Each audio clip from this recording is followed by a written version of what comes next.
ನಮಸ್ಕಾರ. ವಶಿಷ್ಠ ಉದಂತ ಸುದ್ದಿವಾಹಿನಿಗೆ ಸ್ವಾಗತ. ಇಂದಿನ ಪಂಚಾಂಗ. ಜ್ಯೇಷ್ಠ ಮಾಸ, ಶುಕ್ಲಪಕ್ಷ, ಅಷ್ಟಮಿ ತಿಥಿ, ಉತ್ತರ ನಕ್ಷತ್ರ, ಭಾನುವಾರ. ಈ ದಿನ ಎಲ್ಲರಿಗೂ ಶುಭವಾಗಲಿ. ಇಂದಿನ ಮುಖ್ಯಾಂಶಗಳು. ಹಾಸನ ಜಿಲ್ಲೆಯ ಜನಸಾಮಾನ್ಯರ ಸಮಸ್ಯೆಗಳಿಗೆ ಸ್ಪಂದಿಸುವಲ್ಲಿ ಸ್ಥಳೀಯ ಜನಪ್ರತಿನಿಧಿಗಳು ಹಾಗೂ ಆಡಳಿತ ಯಂತ್ರ ಸಂಪೂರ್ಣ ವಿಫಲವಾಗಿದೆ ಎಂದು ಪ್ರೀತಂ ಜೇಗೌಡ ಆರೋಪಿಸಿದರು. ಬೆಂಗಳೂರಿನ ನಾಗಸಂದ್ರ ಮೆಟ್ರೋ ನಿಲ್ದಾಣದ ತುರ್ತು ನಿರ್ಗಮನ ದ್ವಾರದಲ್ಲಿ ಶಾರ್ಟ್ ಸರ್ಕ್ಯೂಟ್ನಿಂದ ಬೆಂಕಿ ಅವಘಡ. ಬೆಂಕಿ ನಂದಿಸಿದ ಅಗ್ನಿಶಾಮಕ ದಳ. ಯಾವುದೇ ಪ್ರಾಣಹಾನಿ ಇಲ್ಲ, ಪೊಲೀಸರ ಭೇಟಿ. ಜೂನ್ 21, 12ನೇ ಅಂತಾರಾಷ್ಟ್ರೀಯ ಯೋಗ ದಿನಾಚರಣೆ. ಆರೋಗ್ಯಕರ ವೃದ್ಧಾಪ್ಯಕ್ಕಾಗಿ ಯೋಗ ಎಂಬ ಧ್ಯೇಯದಡಿ ಕೋಲ್ಕತ್ತಾದಲ್ಲಿ ಆಯೋಜಿಸಲಾದ ಕಾರ್ಯಕ್ರಮದಲ್ಲಿ ಪ್ರಧಾನಿ ಮೋದಿ ಸಾಮೂಹಿಕ ಯೋಗಾಭ್ಯಾಸ. ಈಗ ಮೈಸೂರಿನ ಪ್ರಮುಖ ಸುದ್ದಿಗಳು. ಇಂದು 12ನೇ ಅಂತಾರಾಷ್ಟ್ರೀಯ ಯೋಗ ದಿನಾಚರಣೆಯನ್ನು ಮೈಸೂರಿನಲ್ಲಿ ಅತ್ಯಂತ ಸಂಭ್ರಮ ಮತ್ತು ವೈಭವದಿಂದ ಆಚರಿಸಲಾಯಿತು. ಆರೋಗ್ಯಕರ ವೃದ್ಧಾಪ್ಯಕ್ಕಾಗಿ ಯೋಗ ಎಂಬ ಧ್ಯೇಯದಡಿ ನಡೆದ ಕಾರ್ಯಕ್ರಮದಲ್ಲಿ ಯೋಗ ಫೆಡರೇಷನ್ ಆಫ್ ಮೈಸೂರು ನೇತೃತ್ವದಲ್ಲಿ ನಗರದ 120ಕ್ಕೂ ಹೆಚ್ಚು ಸ್ಥಳಗಳಲ್ಲಿ ಸುಮಾರು 1.20 ಲಕ್ಷಕ್ಕೂ ಅಧಿಕ ಮಂದಿ ಯೋಗಾಭ್ಯಾಸ ನಡೆಸಿ ಐತಿಹಾಸಿಕ ದಾಖಲೆಗೆ ಪ್ರಯತ್ನಿಸಿದರು. ಮೈಸೂರು ಅರಮನೆ ಆವರಣದಲ್ಲಿ ನಡೆದ ಮುಖ್ಯ ಕಾರ್ಯಕ್ರಮದಲ್ಲಿ ಸುಮಾರು 8,000ಕ್ಕೂ ಹೆಚ್ಚು ಯೋಗಪಟುಗಳು ಏಕಕಾಲದಲ್ಲಿ ವಿವಿಧ ಯೋಗಾಸನಗಳು, ಪ್ರಾಣಾಯಾಮ ಹಾಗೂ ಧ್ಯಾನಾಭ್ಯಾಸ ನಡೆಸಿದರು. ಮೈಸೂರು ಕೊಡಗು ಸಂಸದ ಯದುವೀರ್ ಕೃಷ್ಣದತ್ತ ಚಾಮರಾಜ ಒಡೆಯರ್ ಹಾಗೂ ಶಾಸಕ ಶ್ರೀವತ್ಸ ಕಾರ್ಯಕ್ರಮದಲ್ಲಿ ಭಾಗವಹಿಸಿ ಯೋಗದ ಮಹತ್ವವನ್ನು ತಿಳಿಸಿದರು. ಜಿಲ್ಲಾಡಳಿತದ ಅಧಿಕಾರಿಗಳು, ಜನಪ್ರತಿನಿಧಿಗಳು ಹಾಗೂ ಸಾರ್ವಜನಿಕರು ಹೆಚ್ಚಿನ ಸಂಖ್ಯೆಯಲ್ಲಿ ಪಾಲ್ಗೊಂಡು ಕಾರ್ಯಕ್ರಮದ ಯಶಸ್ಸಿಗೆ ಕಾರಣರಾದರು. ಅವರು ಹಿಂದೆ ಇರ್ತಕ್ಕಂತಹ ಅಖಾಡಗಳಲ್ಲಿ ಏನು ಈ ದಂಡಗಳಿದಾವೆ ಅದೆಲ್ಲಾನು ಕೂಡ ಇದರಲ್ಲಿ ಅಳವಡಿಸಿ ಅವರು ಇದು ಸೂರ್ಯ ನಮಸ್ಕಾರನು ಕೂಡ ಮೈಸೂರಿಂದಾನೇ ಪ್ರಾರಂಭ ಆಗಿತ್ತು. ಈ ವಿನ್ಯಾಸ ಏನು ಪದ್ಧತಿ ಇದೆ ಅದನ್ನು ಕೂಡ ಮೈಸೂರಿಂದ ಪ್ರಾರಂಭ ಆಗಿತ್ತು, ಶ್ರೀ ಟಿ ಕೃಷ್ಣಮಾಚಾರ್ಯರವರಿಂದ. ಇದು ನಮಗೆ ಬಹಳ ಹೆಮ್ಮೆಯ ಸಂಗತಿ. ಮತ್ತೆ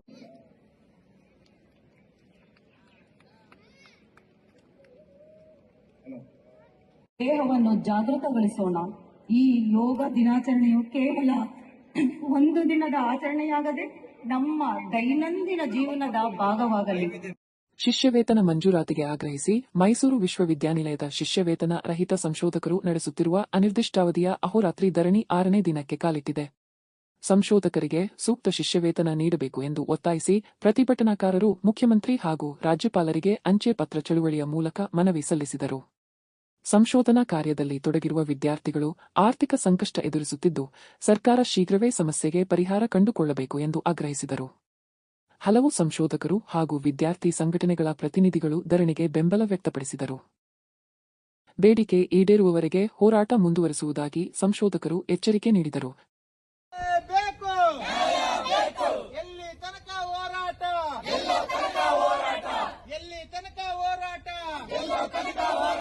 ದಲಿತ ವಿದ್ಯಾರ್ಥಿ ವಿರೋಧಿ ನೀತಿ ಅನುಸರಿಸುತ್ತಿರುವ ಮೈಸೂರು ಆಡಳಿತ ವರ್ಗಕ್ಕೆ, ವಿದ್ಯಾರ್ಥಿಗಳ ಸಮಸ್ಯೆಯನ್ನು ಕೇಳದ ರಾಜ್ಯ ಸರ್ಕಾರಕ್ಕೆ, ವಿದ್ಯಾರ್ಥಿಗಳ ಸಮಸ್ಯೆ ಬಗೆಹರಿಸುವ ಸಮಾಜ ಕಲ್ಯಾಣ ಇಲಾಖೆಗೆ, ಶಿಷ್ಯ ವೇತನ ವಂಚಿತರನ್ನು ಅನ್ಯಾಯ ಮಾಡುತ್ತಿರುವ ಮೈಸೂರು ಆಡಳಿತ ವರ್ಗಕ್ಕೆ, ದಲಿತ ವಿದ್ಯಾರ್ಥಿಗಳ ಹಣವನ್ನು ನುಂಗಿ ನೀರು ಕುಡಿತಿರುವ ಮೈಸೂರು ಆಡಳಿತ ವರ್ಗಕ್ಕೆ. ಈಗ ಹಾಸನದ ಪ್ರಮುಖ ಸುದ್ದಿಗಳು. ವಿಧಾನ ಪರಿಷತ್ ಚುನಾವಣೆಯಲ್ಲಿ ಅಡ್ಡಮತದಾನ ನಡೆಸಿದ್ದಾರೆ ಎಂಬ ಆರೋಪಗಳನ್ನು ಬೇಲೂರು ಕ್ಷೇತ್ರದ ಶಾಸಕ ಎಚ್.ಕೆ. ಸುರೇಶ್ ತಳ್ಳಿಹಾಕಿದ್ದು, ಅವು ಸಂಪೂರ್ಣ ಸುಳ್ಳು ಹಾಗೂ ಆಧಾರರಹಿತ ಎಂದು ಸ್ಪಷ್ಟಪಡಿಸಿದ್ದಾರೆ. ತಾವು ಪಕ್ಷದ ವಿಪ್ ಅನ್ನು ಕಟ್ಟುನಿಟ್ಟಾಗಿ ಪಾಲಿಸಿ ಭಾರತೀಯ ಜನತಾ ಪಕ್ಷದ ಅಭ್ಯರ್ಥಿಗೆ ಮತ ಚಲಾಯಿಸಿದ್ದಾಗಿ ತಿಳಿಸಿದ್ದಾರೆ. ಪಕ್ಷದ ವಿರುದ್ಧ ಮತ ಚಲಾಯಿಸಿದವರು ಯಾರು ಎಂಬುದರ ಕುರಿತು ಸಮಗ್ರ ತನಿಖೆ ನಡೆಸಬೇಕು ಎಂದು ಆಗ್ರಹಿಸಿದ ಅವರು, ರಾಷ್ಟ್ರೀಯ ಹಾಗೂ ರಾಜ್ಯ ನಾಯಕತ್ವವು ಈ ವಿಚಾರದಲ್ಲಿ ಮುಂದಾಳತ್ವ ವಹಿಸಿ ತಪ್ಪಿತಸ್ಥರ ವಿರುದ್ಧ ಶಿಸ್ತು ಕ್ರಮ ಕೈಗೊಳ್ಳಬೇಕು ಎಂದರು. ಇದಕ್ಕಾಗಿ ವಿಶೇಷ ಶಿಸ್ತು ಪಾಲನಾ ಸಮಿತಿ ರಚಿಸುವಂತೆ ಮನವಿ ಮಾಡಿದರು. ಪಕ್ಷವೇ ತಾಯಿಯ ಸಮಾನವಾಗಿದ್ದು ಅದರ ವಿರುದ್ಧ ನಡೆದುಕೊಳ್ಳುವ ಪ್ರಶ್ನೆಯೇ ಇಲ್ಲ ಎಂದು ಹೇಳಿದರು. ತಾವು ರಾಜಕೀಯಕ್ಕೆ ಹಣ ಸಂಪಾದನೆಗಾಗಿ ಬಂದಿಲ್ಲ, ಜನಸೇವೆಯೇ ತಮ್ಮ ಉದ್ದೇಶ ಎಂದು ತಿಳಿಸಿದ ಅವರು, ಬೇಲೂರು ಕ್ಷೇತ್ರದ ಅಭಿವೃದ್ಧಿ ಮತ್ತು ಜನರ ಸಮಸ್ಯೆಗಳಿಗೆ ಸ್ಪಂದಿಸುವ ಕಾರ್ಯವನ್ನು ಪ್ರಾಮಾಣಿಕವಾಗಿ ಮುಂದುವರಿಸುವುದಾಗಿ ಹೇಳಿದರು. ನಾನು ತಮ್ಮ ಮೂಲಕ ವಿನಂತಿ ಏನು ಮಾಡೋದು ಅಂದರೆ, 7 ಜನ ಇದ್ದರು, 66 ಜನ ಇದ್ದಾರೆ, 62 ಜನ ಇದ್ದಾರೆ. ತನಿಖೆಯನ್ನು ಮಾಡಬೇಕು.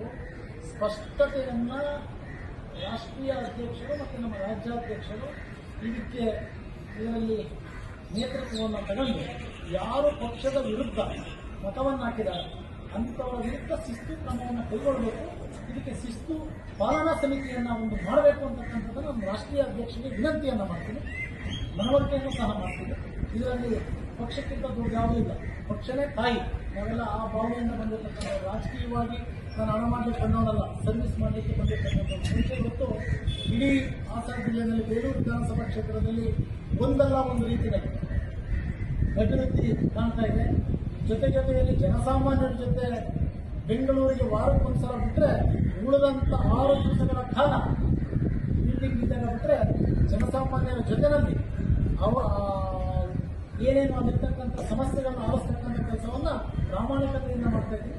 ಅದಕ್ಕೆ ಎಲ್ಲೋ ಒಂದು ಕಡೆ ನಮ್ಮ ಮುಖಂಡರುಗಳು ಮುಂದಿನ ದಿವಸಗಳಲ್ಲಿ ಇದು ಕಷ್ಟಕರ ಆಗ್ಬೋದು ಅಂತಕ್ಕಂಥ ದುರುದ್ದೇಶದಿಂದ ಇವತ್ತು ಈ ಥರದ್ದು ಇದು ಮಾಡಿದರೆ, ಇದರಿಂದ ನಾನು ಇನ್ನೊಂದಿಷ್ಟು ಶಕ್ತಿ ಬಂದಂಗಾಯ್ತು. ಅಂದರೆ ಈ ಥರದ ಪಿತೂರಿಗಳು ಇದೆ ನಾನು ಅಂತಕ್ಕಂಥ ಇನ್ನೊಂದಿಷ್ಟು ಶಕ್ತಿ ಬಂದಂಗಾಯ್ತು. ಪ್ರಾಮಾಣಿಕವಾಗಿ ಭಾರತೀಯ ಜನತಾ ಪಕ್ಷದ ಕಾರ್ಯಕರ್ತನಾಗಿ ನಿಷ್ಠೆಯಿಂದ ನನ್ನ ಮತ ಕೊಟ್ಟಂತಹ, ನನ್ನನ್ನು ಗೆಲ್ಲಿಸ್ತಕ್ಕಂಥ ಬೇಲೂರು ವಿಧಾನಸಭಾ ಕ್ಷೇತ್ರದಲ್ಲಿ ಯಾವುದೇ ಜಾತಿ ಧರ್ಮ ಇಲ್ಲದಂಗೆ ಪ್ರಾಮಾಣಿಕತೆಯಿಂದ ಸೇವೆ ಮಾಡ್ತೀನಿ ಅಂತಕ್ಕಂಥದ್ದನ್ನ ಧರ್ಮಸ್ಥಳದ ಮಂಜುನಾಥ ಸ್ವಾಮಿ ಮೇಲೆ, ಶಂಕರೇಶ್ವರ ಮೇಲೆ ಪ್ರಮಾಣ ಮಾಡಿ. ಹಾಸನ ಜಿಲ್ಲೆಯ ಜನಸಾಮಾನ್ಯರ ಸಮಸ್ಯೆಗಳಿಗೆ ಸ್ಪಂದಿಸುವಲ್ಲಿ ಸ್ಥಳೀಯ ಜನಪ್ರತಿನಿಧಿಗಳು ಹಾಗೂ ಆಡಳಿತ ಯಂತ್ರ ಸಂಪೂರ್ಣ ವಿಫಲವಾಗಿದೆ ಎಂದು ಬಿಜೆಪಿ ರಾಜ್ಯ ಕಾರ್ಯದರ್ಶಿ ಪ್ರೀತಂ ಜೇಗೌಡ ಆರೋಪಿಸಿದರು.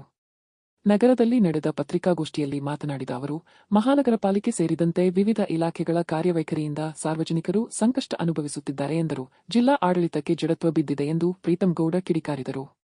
2023ರ ವಿಧಾನಸಭಾ ಚುನಾವಣೆಯ ಬಳಿಕ ಕ್ಷೇತ್ರದಲ್ಲಿ ಶಾಂತ ವಾತಾವರಣ ನಿರ್ಮಾಣವಾಗಲಿ ಎಂಬ ಉದ್ದೇಶದಿಂದ ರಾಜಕೀಯ ಚರ್ಚೆಗಳಿಂದ ದೂರ ಉಳಿದಿದ್ದೆ. ಆದರೆ ಕಳೆದ 3-4 ತಿಂಗಳಿಂದ ಜನರು ತಮ್ಮ ನಿತ್ಯದ ಸಮಸ್ಯೆಗಳ ಪರಿಹಾರಕ್ಕಾಗಿ ಹೆಚ್ಚಿನ ಸಂಖ್ಯೆಯಲ್ಲಿ ನನ್ನನ್ನು ಸಂಪರ್ಕಿಸುತ್ತಿದ್ದಾರೆ ಎಂದು ಹೇಳಿದರು.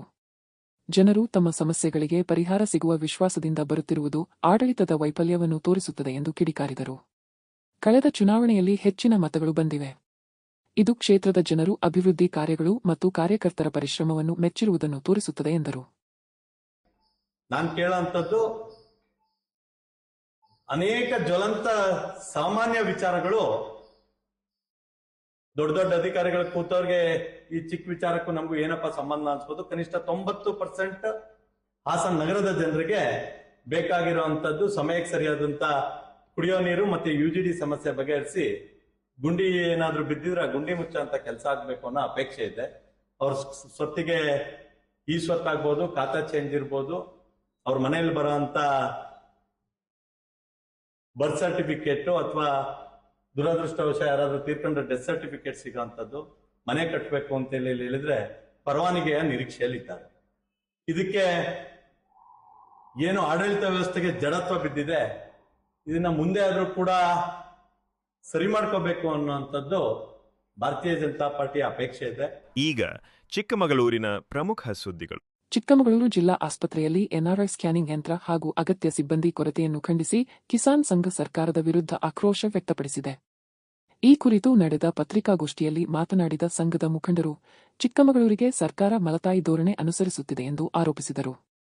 ಏಪ್ರಿಲ್ 25ರಂದು ಆಜಾದ್ ಪಾರ್ಕ್ನಲ್ಲಿ ಎಂಆರ್ಐ ಯಂತ್ರ ಹಾಗೂ ಸಿಬ್ಬಂದಿ ನೇಮಕಾತಿಗೆ ಆಗ್ರಹಿಸಿ ಪ್ರತಿಭಟನೆ ನಡೆಸಲಾಗಿತ್ತು. ಜಿಲ್ಲೆಯ ಜನತೆ ಹೋರಾಟಕ್ಕೆ ಉತ್ತಮ ಬೆಂಬಲ ನೀಡಿದ್ದು, ಈಗಲೂ ಸಮಸ್ಯೆ ಬಗೆಹರಿದಿಲ್ಲ ಎಂದು ಅಸಮಾಧಾನ ವ್ಯಕ್ತಪಡಿಸಿದರು. ರೋಡ್ಗಳು ಸರಿಯಿಲ್ಲ, ಪ್ರವಾಸೋದ್ಯಮ ಹಾಗೂ ಪ್ರಕೃತಿ ಸಂಪತ್ತಿನಿಂದ ಸಮೃದ್ಧವಾಗಿರುವ ಜಿಲ್ಲೆಯಲ್ಲಿ ಆರೋಗ್ಯ ಸೌಲಭ್ಯಗಳ ಕೊರತೆ ಜನರಿಗೆ ತೀವ್ರ ತೊಂದರೆ ಉಂಟುಮಾಡುತ್ತಿದೆ ಎಂದರು. ಜಿಲ್ಲಾ ಶಸ್ತ್ರಚಿಕಿತ್ಸಕರು ಎಂಆರ್ಐ ಯಂತ್ರ ಅಳವಡಿಕೆಗೆ ಅಗತ್ಯ ಸ್ಥಳ ಗುರುತಿಸಿ ಅಳತೆ ಕಾರ್ಯ ಪೂರ್ಣಗೊಳಿಸಿರುವುದಾಗಿ ತಿಳಿಸಿದ್ದಾರೆ. ಶೀಘ್ರದಲ್ಲೇ ಎಂಆರ್ಐ ಸೌಲಭ್ಯ ಒದಗಿಸದಿದ್ದರೆ ಮತ್ತೊಂದು ಹೋರಾಟ ಆರಂಭಿಸುವ ಎಚ್ಚರಿಕೆಯನ್ನು ಕಿಸಾನ್ ಸಂಘ ನೀಡಿದೆ. 25/4/26ರಂದು ಜಿಲ್ಲಾಸ್ಪತ್ರೆಯಲ್ಲಿ ಎಂಆರ್ಐ ಸ್ಕ್ಯಾನಿಂಗ್ ಮಿಷಿನ್ಸ್ ಇಲ್ಲದಿರುವುದರ ವಿರುದ್ಧ ಮತ್ತೆ ಸಿಬ್ಬಂದಿಗಳ ಕೊರತೆಯ ವಿರುದ್ಧ ಆಜಾದ್ ಪಾರ್ಕ್ನಲ್ಲಿ ಒಂದು ಪ್ರತಿಭಟನೆಯನ್ನು ಹಮ್ಮಿಕೊಂಡಿದ್ವಿ. ಅದಕ್ಕೆ ಚಿಕ್ಕಮಗಳೂರಿನ ಜನತೆ ಮತ್ತು ಎಲ್ಲರೂ ಗಟ್ಟಿಯಾಗಿ ಸಪೋರ್ಟ್ ಮಾಡಿರ್ತಾರೆ. ಸೊ ಅದರ ವಿಚಾರವಾಗಿ ಈ ದಿನ ಒಂದು ಪತ್ರಿಕಾಗೋಷ್ಠಿಯನ್ನು ನಾವು ಮಾಡಿರ್ತೀವಿ. ಏನಿಲ್ಲ, ಚಿಕ್ಕಮಗಳೂರಿನಲ್ಲಿ ಭಗವಾನ್ ಸಬ್ಕು ದಿಯಾ ಅಂದರೆ ಒಂದು ನೇಚರ್ ಆಗಿರ್ಬೋದು, ಮತ್ತು ನೀರು, ಭೂಮಿ ಎಲ್ಲ ಸಫಿಷಿಯೆಂಟಾಗಿ ಕೊಟ್ಟಿದ್ದಾನೆ. ಯಾರಿಗೇನು ಸಮಸ್ಯೆ ಇಲ್ಲ. ಆದರೆ ಸಮಸ್ಯೆ ಇರೋದು ಕೆಲವು ವಿಚಾರಗಳಲ್ಲಿ ಮಾತ್ರ. ಒಂದು ಹಾಸ್ಪಿಟ್ಲ್ ಸಮಸ್ಯೆ, ಇನ್ನೊಂದು ರೋಡಿನ ಸಮಸ್ಯೆ. ಎರಡೇ ಸಮಸ್ಯೆ. ರೋಡಿನ ಸಮಸ್ಯೆ ಯಾಕೆ ಅಂತಂದರೆ ಟೂರಿಸ್ಟ್ ಪ್ಲೇಸ್ ಆಗಿದೆ, ನೆಸರಿ ಇದೆ. ಹಾಗಾಗಿ ಹಾಸ್ಪಿಟ್ಲ್ ಸಮಸ್ಯೆ ಇಲ್ಲಿ ಲೋಕಲಿಸ್ಟಿಗೆ ದೊಡ್ಡದಾಗಿ ಕಾಣ್ತಾ ಇದೆ. ಸೊ ಹಾಗಾಗಿ ಎಂಆರ್ಐ ಇಲ್ಲ ಚಿಕ್ಕಮಗಳೂರಲ್ಲಿ ಅನ್ನೋ ವಿಚಾರನ ಒಂದು ತಗೊಂಡು ನಾವು ಒಂದು ಪ್ರೊಟೆಸ್ಟ್ ಮಾಡಿದ್ವಿ. ಈ ವಿಚಾರಕ್ಕೆ ಗಟ್ಟಿಯಾಗಿ ಸಪೋರ್ಟ್ ಕೊಟ್ಟಿದ್ದಾರೆ. ಸೊ ಮುಂದಿನ ದಿನ ಎಂಆರ್ಐ ಚಿಕ್ಕಮಗಳೂರಿಗೆ ಬರಬೇಕು ಅನ್ನೋದು ನಮ್ಮ ಒಂದು ಉದ್ದೇಶ, ಮತ್ತೆ ಅದೇ ಒಂದು ನಮ್ಮ ಒಂದು ಭರವಸೆ ಆಗಿರುತ್ತದೆ. ಈ ನಿಟ್ಟಿನಲ್ಲಿ DS ಜೊತೆ ನಾವು ಮಾತಾಡಿದಾಗ ಅವರು ಕೆಲವು ವಿಚಾರಗಳನ್ನ ಹೇಳಿದ್ರು. ಏನು ನಾವು MRIಗೆ ಮೆಜರ್ಮೆಂಟ್ ಕೊಟ್ಟಿದ್ದೀವಿ ಮತ್ತೆ ಸ್ಥಳ ತೋರಿಸಿದೀವಿ ಅಂತಲೂ ಸಹ ಹೇಳಿದ್ದಾರೆ. ಮುಂದಿನ ಒಂದು ನಿಲುವು ನಿಮಗೆ ಬಿಟ್ಟಿರುವಂತದ್ದು ಅಂತ DS ನಮಗೆ ಕ್ಲಿಯರ್ ಹೇಳಿರ್ತಾರೆ. ತರೀಕೆರೆ ತಾಲೂಕಿನ ಹುಣಸಘಟ್ಟ ಗ್ರಾಮದಲ್ಲಿ ಚಿರತೆಯೊಂದು ನಾಯಿ ಗೂಡಿಗೆ ನುಗ್ಗಿ ಸಿಲುಕಿಕೊಂಡ ಘಟನೆ ನಡೆದಿದೆ. ನಿನ್ನೆ ತಡರಾತ್ರಿ ಮುದುಗುಂಡಿ ಗ್ರಾಮದ ತಾಂಡಾ ಪ್ರದೇಶಕ್ಕೆ ಆಹಾರ ಅರಸಿಕೊಂಡು ಬಂದ ಚಿರತೆ ನಾಯಿಯನ್ನು ಬೇಟೆಯಾಡಲು ಯತ್ನಿಸುವ ವೇಳೆ ನಾಯಿ ಗೂಡಿನೊಳಗೆ ಸಿಕ್ಕಿ ಹಾಕಿಕೊಂಡಿತ್ತು. ವಿಷಯ ತಿಳಿದ ಗ್ರಾಮಸ್ಥರು ತಕ್ಷಣವೇ ಅರಣ್ಯ ಇಲಾಖೆಗೆ ಮಾಹಿತಿ ನೀಡಿದರು. ಸ್ಥಳಕ್ಕೆ ಆಗಮಿಸಿದ ಅರಣ್ಯ ಇಲಾಖೆ ಸಿಬ್ಬಂದಿ ಹಾಗೂ ಶಿವಮೊಗ್ಗದಿಂದ ಬಂದ ಅರವಳಿಕೆ ತಜ್ಞರು ಕಾರ್ಯಾಚರಣೆ ನಡೆಸಿ ಚಿರತೆಯನ್ನು ಸುರಕ್ಷಿತವಾಗಿ ಸೆರೆ ಹಿಡಿಯುವಲ್ಲಿ ಯಶಸ್ವಿಯಾದರು. ಬಳಿಕ ಚಿರತೆಗೆ ಅರವಳಿಕೆ ನೀಡಿ ಅರಣ್ಯ ಪ್ರದೇಶಕ್ಕೆ ಸ್ಥಳಾಂತರಿಸುವ ಕಾರ್ಯ ಕೈಗೊಳ್ಳಲಾಯಿತು. ಚಿರತೆಯ ಓಡಾಟದಿಂದ ಆತಂಕಗೊಂಡಿದ್ದ ಗ್ರಾಮಸ್ಥರು ಆಪರೇಷನ್ ಚಿರತೆ ಯಶಸ್ವಿಯಾಗುತ್ತಿದ್ದಂತೆ ನೆಮ್ಮದಿಯ ನಿಟ್ಟುಸಿರು ಬಿಟ್ಟರು. ಸ್ಥಳದಲ್ಲಿ ನೂರಾರು ಗ್ರಾಮಸ್ಥರು ಜಮಾಯಿಸಿ ಕಾರ್ಯಾಚರಣೆಯನ್ನು ವೀಕ್ಷಿಸಿದರು. ಈಗ ರಾಜ್ಯ ಮತ್ತು ರಾಷ್ಟ್ರೀಯ ಸುದ್ದಿಗಳು. ಬೆಂಗಳೂರು ನಗರದ ನಾಗಸಂದ್ರ ಮೆಟ್ರೋ ನಿಲ್ದಾಣದಲ್ಲಿ ಶಾರ್ಟ್ ಸರ್ಕ್ಯೂಟ್ನಿಂದ ಅಗ್ನಿ ಅವಘಡ ಸಂಭವಿಸಿದ್ದು ಕೆಲಕಾಲ ಪ್ರಯಾಣಿಕರಲ್ಲಿ ಆತಂಕದ ವಾತಾವರಣ ನಿರ್ಮಾಣವಾಯಿತು. ಮೆಟ್ರೋ ನಿಲ್ದಾಣದ ತುರ್ತು ನಿರ್ಗಮನ ದ್ವಾರದ ಬಳಿ ಇದ್ದಕ್ಕಿದ್ದಂತೆ ಬೆಂಕಿ ಹಾಗೂ ಹೊಗೆ ಕಾಣಿಸಿಕೊಂಡಿದ್ದು ಮಾಹಿತಿ ತಿಳಿಯುತ್ತಿದ್ದಂತೆಯೇ ಅಗ್ನಿಶಾಮಕ ದಳ ಸ್ಥಳಕ್ಕೆ ದೌಡಾಯಿಸಿತು. ಪ್ರಯಾಣಿಕರು ಕೂಡ ಬೆಂಕಿ ನಂದಿಸಲು ಸಹಕರಿಸಿದರು. ಕೆಲಕಾಲ ಬೋರ್ಡ್ ಹೊತ್ತಿ ಉರಿದ ಪರಿಣಾಮ ನಿಲ್ದಾಣದಲ್ಲಿ ಗೊಂದಲ ಉಂಟಾಗಿತ್ತು. ಮಾದಾವರ ಸಿಲ್ಕ್ ಇನ್ಸ್ಟಿಟ್ಯೂಟ್ ಮಾರ್ಗದಲ್ಲಿರುವ ಈ ನಿಲ್ದಾಣದ ಘಟನೆಯ ದೃಶ್ಯಗಳು ಸಾಮಾಜಿಕ ಜಾಲತಾಣಗಳಲ್ಲಿ ವೈರಲ್ ಆಗಿವೆ. ಸ್ಥಳೀಯ ಪೊಲೀಸರು ಭೇಟಿ ನೀಡಿ ಪರಿಶೀಲನೆ ನಡೆಸಿದ್ದು ಘಟನೆಯ ಕುರಿತು ಹೆಚ್ಚಿನ ಮಾಹಿತಿ ಸಂಗ್ರಹಿಸುತ್ತಿದ್ದಾರೆ. ಅದೃಷ್ಟವಶಾತ್ ಯಾವುದೇ ಪ್ರಾಣಹಾನಿ ಅಥವಾ ಗಂಭೀರ ಗಾಯಗಳ ಪ್ರಕರಣ ವರದಿಯಾಗಿಲ್ಲ.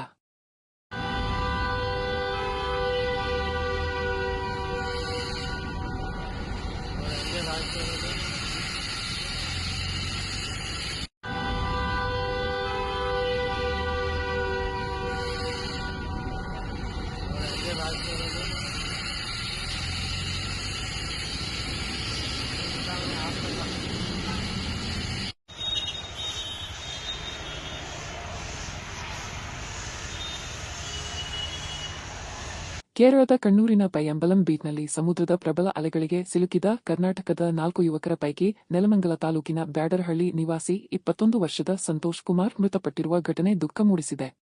ಕೊಟ್ಟಿಯೂರು ದೇವಾಲಯದ ದರ್ಶನ ಮುಗಿಸಿ ಸ್ನೇಹಿತರೊಂದಿಗೆ ಕಡಲತೀರಕ್ಕೆ ತೆರಳಿದ್ದ ವೇಳೆ ಈ ದುರ್ಘಟನೆ ನಡೆದಿದೆ. 4 ಯುವಕರು ಅಲೆಗಳಿಗೆ ಸಿಲುಕಿದ್ದು ಒಬ್ಬರನ್ನು ರಕ್ಷಿಸಲಾಗಿದ್ದರೆ ಸಂತೋಷ್ ಸಮುದ್ರದಲ್ಲಿ ಕೊಚ್ಚಿಹೋಗಿದ್ದರು. ಬಳಿಕ ನಡೆಸಿದ ಶೋಧ ಕಾರ್ಯಾಚರಣೆಯಲ್ಲಿ ಮೃತದೇಹ ಪತ್ತೆಯಾಗಿದೆ. ಘಟನೆ ಸಂಬಂಧ ಕೇರಳ ಪೊಲೀಸರು ಪ್ರಕರಣ ದಾಖಲಿಸಿಕೊಂಡು ತನಿಖೆ ನಡೆಸುತ್ತಿದ್ದಾರೆ. ಇದೇ ದಿನ ಕರ್ನಾಟಕದ ಮತ್ತೊಂದು ತಂಡವು ಸಮುದ್ರದ ಅಲೆಗಳಲ್ಲಿ ಸಿಲುಕಿದ್ದರೂ ಜೀವರಕ್ಷಕರ ಸಮಯೋಚಿತ ಕಾರ್ಯಾಚರಣೆಯಿಂದ ಸುರಕ್ಷಿತವಾಗಿ ಪಾರಾಗಿದೆ. ಸಂತೋಷ್ ಅಕಾಲಿಕ ನಿಧನ ಕುಟುಂಬಸ್ಥರು ಹಾಗೂ ಸ್ನೇಹಿತರಲ್ಲಿ ತೀವ್ರ ಶೋಕ ಉಂಟುಮಾಡಿದೆ.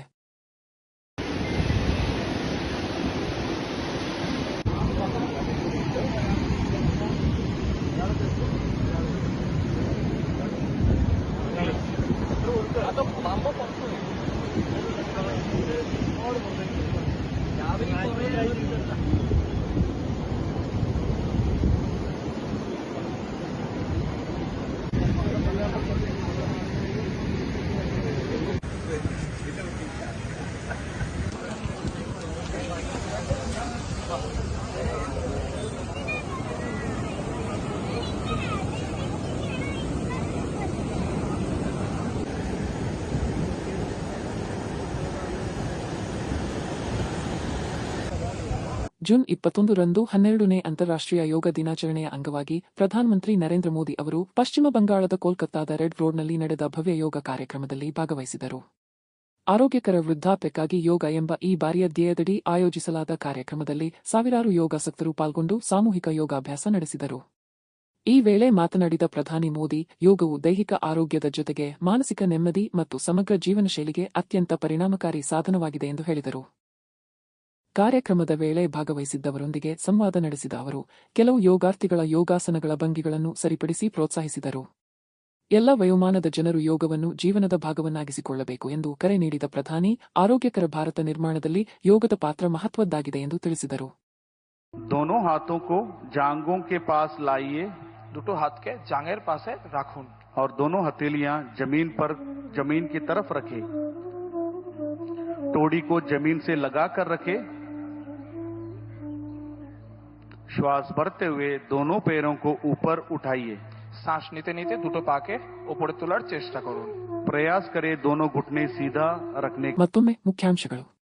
ಹಾಸನ ಜಿಲ್ಲೆಯ ಜನಸಾಮಾನ್ಯರ ಸಮಸ್ಯೆಗಳಿಗೆ ಸ್ಪಂದಿಸುವಲ್ಲಿ ಸ್ಥಳೀಯ ಜನಪ್ರತಿನಿಧಿಗಳು ಹಾಗೂ ಆಡಳಿತ ಯಂತ್ರ ಸಂಪೂರ್ಣ ವಿಫಲವಾಗಿದೆ ಎಂದು ಪ್ರೀತಂ ಜೇಗೌಡ ಆರೋಪಿಸಿದರು. ಬೆಂಗಳೂರಿನ ನಾಗಸಂದ್ರ ಮೆಟ್ರೋ ನಿಲ್ದಾಣದ ತುರ್ತು ನಿರ್ಗಮನ ದ್ವಾರದಲ್ಲಿ ಶಾರ್ಟ್ ಸರ್ಕ್ಯೂಟ್ನಿಂದ ಬೆಂಕಿ ಅವಘಡ. ಬೆಂಕಿ ನಂದಿಸಿದ ಅಗ್ನಿಶಾಮಕ ದಳ. ಯಾವುದೇ ಪ್ರಾಣಹಾನಿಯಿಲ್ಲ, ಪೊಲೀಸರ ಭೇಟಿ. ಜೂನ್ 21-12ನೇ ಅಂತಾರಾಷ್ಟ್ರೀಯ ಯೋಗ ದಿನಾಚರಣೆ. ಆರೋಗ್ಯಕರ ವೃದ್ಧಾಪ್ಯಕ್ಕಾಗಿ ಯೋಗ ಎಂಬ ಧ್ಯೇಯದಡಿ ಕೋಲ್ಕತ್ತಾದಲ್ಲಿ ಆಯೋಜಿಸಲಾದ ಕಾರ್ಯಕ್ರಮದಲ್ಲಿ ಪ್ರಧಾನಿ ಮೋದಿ ಸಾಮೂಹಿಕ ಯೋಗಾಭ್ಯಾಸ. ಇಲ್ಲಿಗೆ ಇಂದಿನ ವಾರ್ತಾ ಪ್ರಸಾರ ಮುಕ್ತಾಯವಾಯಿತು. ಧನ್ಯವಾದಗಳು. ಈ ದಿನ ಎಲ್ಲರಿಗೂ ಶುಭವಾಗಲಿ.